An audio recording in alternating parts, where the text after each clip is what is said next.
nè đợi đã chi chơi ôi lo sờ lắc bên kho chi dưới mẹ để rằm khoai rằm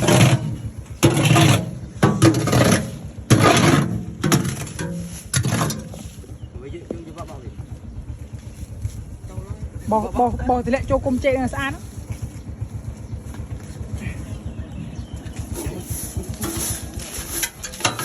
chỉ riêng là bên này đường tục về tròi đó đặt tám công chê đó về lo chê phải tôm chu chu nữa ấy chi chê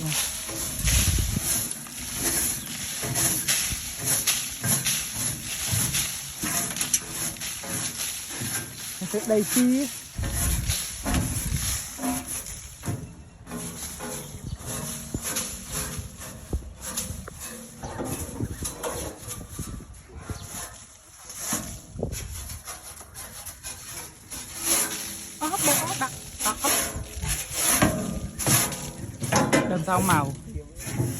đầm sao máu thùng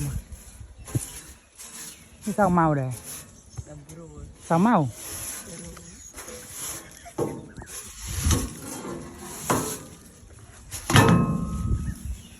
tỏ thì dùng một chương điện